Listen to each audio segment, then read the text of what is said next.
How was it to be chosen as this year's Nobel Peace Prize exhibition photographer? Well, it was a real honor to be asked to be involved with this exhibition. Of course, the Nobel Peace Prize is a very prestigious award, and the challenge as a photographer is to do justice to the laureate's work and the ideas of the Nobel Peace Prize, and then also the issues and the country that the laureate represents. How satisfied are you with the exhibition? Any work like this that you do is limited by time and access, so we have a very short time to produce something like this. But I think ultimately the important thing about this exhibition is that we collaborated with Ethiopian photographers to present what their country looks like from the perspective of an outsider who went in, but also from Ethiopians who are presenting their country to their world. So I'm most proud of the fact that we had this collaboration and we have a nice nuanced view of the country by having this collaboration. What can visitors expect from this year's exhibition? I think they can expect to see a modern and contemporary Ethiopia, and also an exhibition that highlights some of the big challenges that the laureate will face in implementing peace in his country and across the region of the Horn of Africa. What do you want to tell us with Crossroads Ethiopia? What's the main story?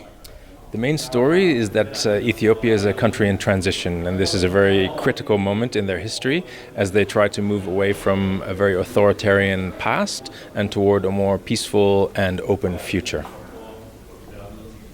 What were the main challenges underway?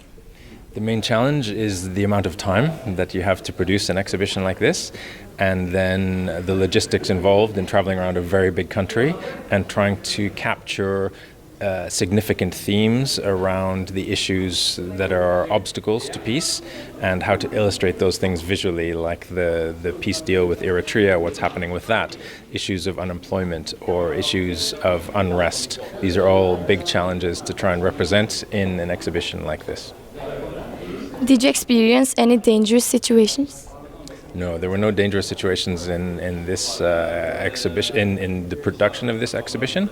The country is in a position where they really need to find a path to peace, and that process has been started by the laureate, and the prize awarded to him is in support of those efforts, and hopefully the country will continue in that direction.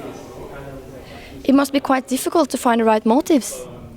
The right motives for me, or for explain the question a bit? For the photos. Yes, I mean, I think what I tried to do is represent what I could see coming in for 3 weeks into the country and looking at the main issues. So, for example, we have a series of pictures about the women in power, because that's one of the things that the laureate has implemented. He made half the cabinet female, and he's appointed women to positions of power as the president of the country, as the chief justice at the Supreme Court, as well as the head of the Electoral Commission. So you look at the things that are really significant in terms of what has been done, and then try to illustrate those things. How will you describe the situation for children and youth in Ethiopia and Eritrea? The situation for youth and children in Ethiopia is one where it's a big population, it's a young population, and the challenges are, we have one picture that shows young people who are educated with university degrees looking at newspapers for job postings. For opportunities. So there is a big demographic and a big population of young Ethiopians who are looking for work, who are looking for fulfilling lives, but there aren't as many opportunities as there are young people looking for these opportunities. So one of the challenges for Dr. Abiy will be to find ways to keep his youthful population engaged and provided with opportunities. How do you think Abiy Ahmed will receive this exhibition? Well, we never really know. I think they've said in the past they don't know how the laureates will receive the exhibition. One of the things that was important for us was to address the challenges that he faces, while also acknowledging the accomplishments that he has already made. And we hope that he will find this an engaging and accurate representation of many of the issues that are facing Ethiopia and him as the leader of the country.